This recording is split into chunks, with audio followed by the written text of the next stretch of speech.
BNP যখন ক্ষমতায় ছিল 15-16 বছর আগে, আমাদের শ্রদ্ধেয় নেতা তারেক রহমান এবং বেগম খালেদা জিয়া গভীর রাত্রি পর্যন্ত আমরাও বগুড়ায় আসতে সঙ্গে থেকেছি। বেগম খালেদা জিয়া ও তারেক রহমানের সঙ্গে হাজার হাজার শীত বস্ত্র কম্বল সহ বিতরণ করেছে। আল্লাহ তাআলা আমাদেরকে সুযোগ দিয়েছেন, দেশ স্বৈরাচার মুক্ত হয়েছে, আমরা মানুষের কাজে আবারও আত্মনিয়োগ করেছি। তারই প্রতিশ্রুতিতে ফলশ্রুতিতে আজকের এই কম্বল বিতরণ অনুষ্ঠান। দেশ মাতা বেগম খালেদা জিয়া সুস্থ হয়ে আমাদের মাঝে ফিরে আসবে, আমাদের পাশে থেকে কাজ করবে, দেশ ও জাতির নেতৃত্ব দিবে, দেশকে উন্নতির উত্তম শিখরে পৌঁছে দিবে। এটাই হলো আমাদের চাওয়া এবং পাওয়া।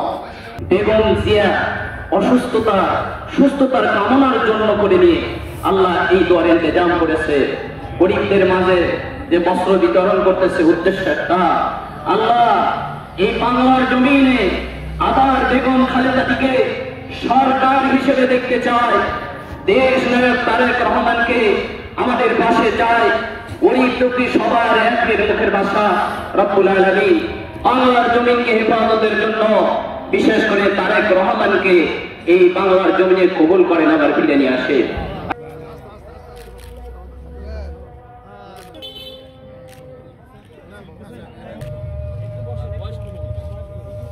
পিছনে